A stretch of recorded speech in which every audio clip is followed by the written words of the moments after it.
and in his anxiety to arrive at Siegbert's tent, Edmund urged the rowers to their fullest exertions. It was 3 hours after leaving Paris when the Dane pointed to a village at a short distance from the river, and told him that Siegbert was lying there. The Dragon was steered to shore, and Edmund, leaping out, followed the Dane with rapid footsteps to the village. The wounded jarl was lying upon a heap of straw. "Is it really you, Edmund?" he exclaimed as the young Saxon entered. "Glad am I indeed that my messenger did not arrive too late. I heard of you when we first landed, how the Danes, when they sailed up the Seine, had seen a Saxon galley of strange shape, which had rowed rapidly up the river, how the galley herself had never again been seen, but how a young Saxon with his band had performed wonders in the defence of Paris, and had burned well nigh half the Danish fleet. They said that the leader was named Edmund, for they had heard the name shouted in battle, and especially when he with one other alone escaped from the burning tower and swam the river. So I was sure that it was you. Then a week back my men told me of a strange ship which had passed down the river to Paris, and I doubted not that it was your Dragon, which had been hidden somewhere during the siege. I thought then of sending to tell you that I was lying here wounded, but Freda, who had always been talking of you, suddenly turned coy and said that you might have forgotten us, and if you wanted us you could come to us in Norway." "But where is Freda?" Edmund, who had been listening impatiently, exclaimed. "One of your men told me that she had been carried off. Is it true?"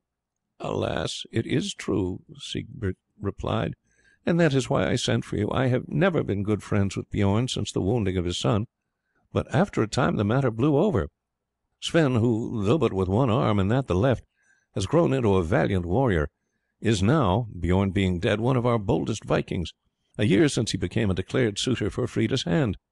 In this, indeed, he is not alone, seeing that she has grown up one of our fairest maidens, and many other valorous deeds that have been done to win a smile from her, but she has refused all suitors, Sweyn with the others. He took his refusal in bad part, and even ventured to vow she should be his whether she willed it or not. Of course I took the matter up and forbade all further intimacy, and we had not met again till the other day before Paris. We had high words there, but I thought no more of it. A few days afterwards I was struck by a crossbow bolt in the leg. It smashed my knee, and I shall never be able to use my leg again. I died of fever and vexation, but Freda nursed me through it. She had me carried on a litter here to be away from the noise and revelry of the camp. Last night there was a sudden outcry. Some of my men who sprang to arms were smitten down, and the assailants burst in here and tore Freda shrieking away. Their leader was Sweyn of the left hand. As I lay tossing here, mad with the misfortune which ties me to my couch, I thought of you. I said, if any can follow and recapture Freda, it is Edmund. The Danes had for the most part moved away, and there were few who would care to risk a quarrel with Sweyn in a matter which concerned them not closely. But I felt that I could rely upon you, and that you would spare no pains to rescue my child." "That will I not," Edmund explained. "But tell me first what you think are his plans. Which way has he gone, and what force has he with him?" "The band he commands are 6 shiploads, each numbering 50 men.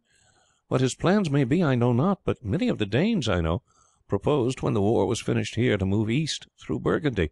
Some intended to build boats on the banks of the Rhine and sail down on that river. Others intended to journey further and to descend by the Elbe. I know not which course Sweyn may adopt. The country between this and the Rhine swarms with Danes. I do not suppose that Sweyn will join any other party.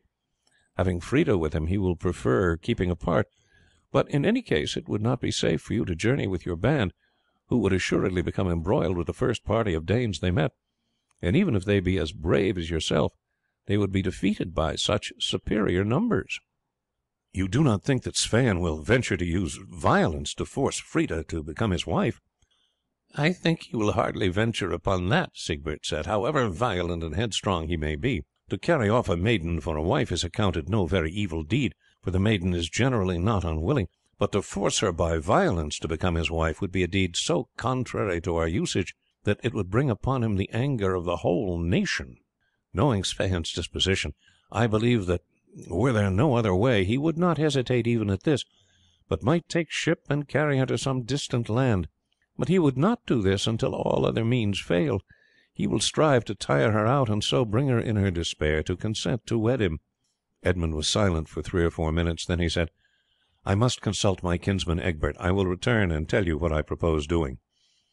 On leaving the cottage, Edmund found Egbert walking up and down outside, awaiting the result of the interview. He had been present when the Dane had told of Freda's abduction, and knew how sore a blow it was to the young ealdorman, for Edmund had made no secret to him of his intention some day to wed the Danish jarl's daughter. Edmund in a few words related to him the substance of Siegbert's narrative, and ended by saying, "Now, Egbert, what is best to be done?" "'Tis no use asking me, Edmund. You know well enough that it is you that always decides, and I agree. I have a hand to strike, but no head to plan. Tell me only what you wish, and you may be sure I will do my best to execute it."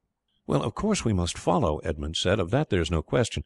The only doubt is as to the force we must take. What Siegbert said is true. The Danish bands are so numerous to the east that we should be sure to fall in with some of them, and fight as we might should be destroyed. And yet with a smaller number how could we hope to rescue Freda from Sweyn's hands?" Edmund walked up and down for some time. "I think," he went on at last, "the best plan will be to take a party of but 4 at most. I must choose those who will be willing to pass best as Danes. With so small a number I may traverse the country unobserved. I will take me 2 of Siegbert's men, who, when we get nigh to Sweyn's band, may join with him and tell me how things are going, and how Sweyn treats his captive. If I find he is pushing matters to an extreme, I must make some desperate effort to carry her off.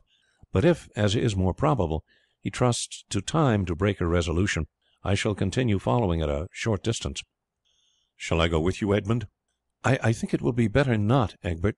Your beard would mark you as a Saxon at once." "But that I can cut off," Egbert said. "It would be a sacrifice truly, but I would do it without hesitation." "Thanks, dear kinsman, but I think it would be of more purpose for you to remain in command of the Dragon. She may meet many foes, and it were best that you were there to fight and direct her. I pray you at once to descend the Seine and sail round the north coast of France. Place the Dragon at the mouth of the Rhine.